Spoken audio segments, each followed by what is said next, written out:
The 2-5-1 progression. You know it's important, you know you should be practicing it, but you're not sure what it is or what you should be doing, and at this point you're too afraid to ask. Well, let's ask Mr. Desmond, Mr. Parker, Rollins, and Getz what they think we should do.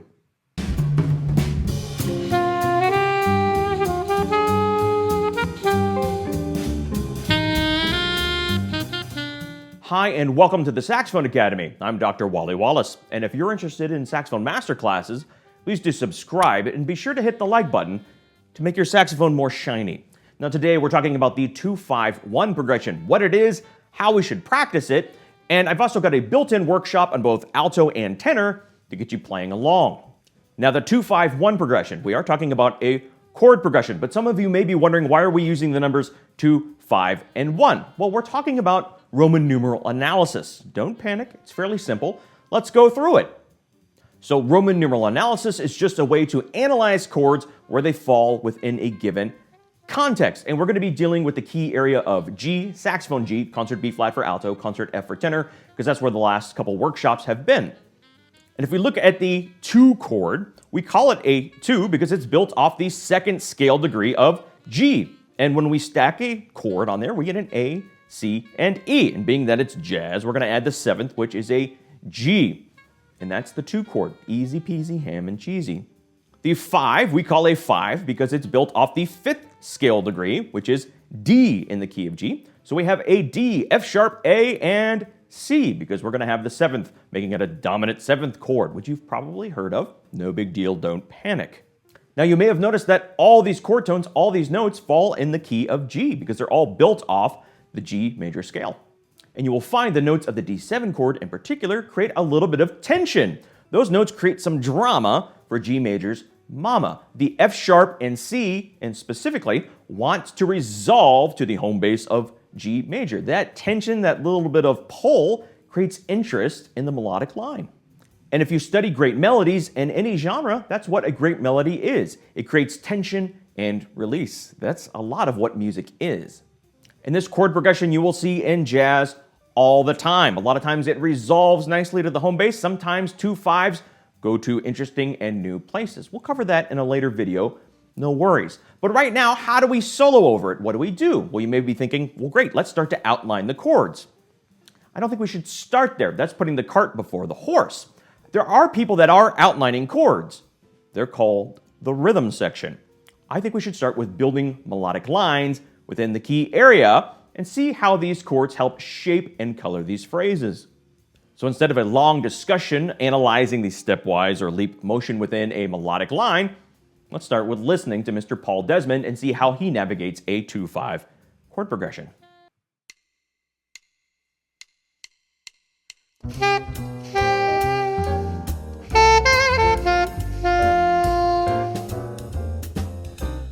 Now that doesn't sound like he's outlining chords, it sounds like a beautiful melodic line. Should we talk about the stepwise motion and what it did? No, we're going to play it. Let's take another example of Mr. Miles Davis, another melodic way to navigate a 2-5 chord progression.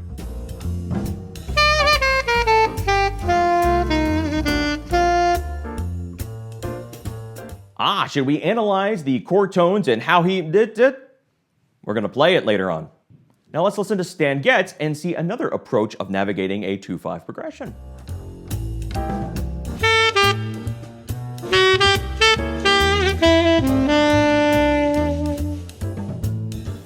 Now surely we need to have a discussion of surround tones and diagram the steps and the leaps.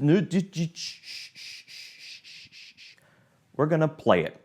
You ever bought a house and the real estate agent walks you through the house and says, and this is the kitchen? And you think, thanks, Glenn. The stove kind of gave it away. I know what a kitchen looks like.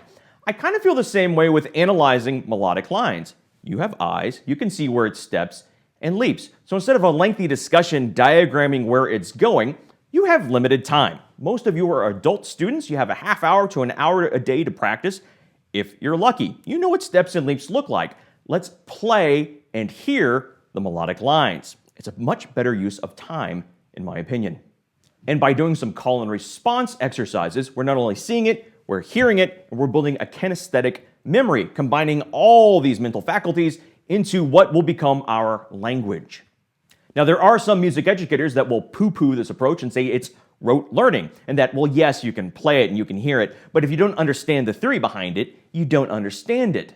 That makes me furious. That is completely condescending and dismissive of some of the greatest musical voices of the 20th century, not only in jazz, in blues, R&B, rock, and other genres. If you can hear it and play it, you're having fun and you're entertaining an audience, that's music. That's the art form. You get it. I actually took a doctoral level theory course where we analyzed the music of the Beatles using very academic, esoteric forms of music analysis. And after that class, I didn't understand the music any better. I didn't appreciate it any better. I couldn't play it any better. And I thought, you know what? Paul McCartney actually can't even read music.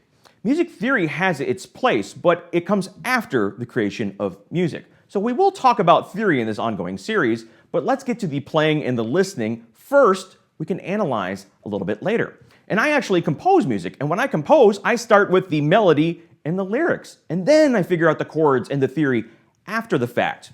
If you want to hear what I write, I'll put a link down below to one of my songs, Rocket to Uranus, so you can see the kind of great highbrow stuff I write. To the astro source, a rocket to Uranus, destination not far. Be the first traveler to the winking star. So I'm going to shut up and get you playing. Let's do some 2-5-1 call and response. 4 bars, me playing the 2-5 and the resolution to 1, G major, and then you play. Now at first couple times through, try to match what I'm doing. Because remember, in order to create, we must first learn to recreate. That's how we learn the style, the rules, the genre. Not rules, but the rather common practices that make the style and genre sound like jazz.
Now, if you do this often enough, you will start to hear it, and your fingers will start to remember it, and then the two will start to connect. And eventually, it's a long road, but you will hear something in your inner ear, and your fingers will know what to do. That's our goal with jazz improvisation.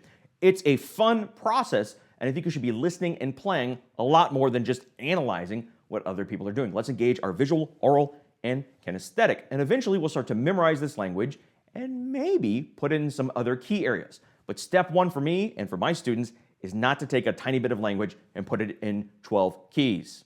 And nobody got time for that unless you're in jazz school. So get to work, but most importantly, have fun. This is supposed to be fun, and we should be enjoying the process. Mark your calendars for next week. I have a very big announcement, a big life change for me, and I've got something I'd like to invite you to. So please do mark your calendar for next week. I'm excited, and I will see you then.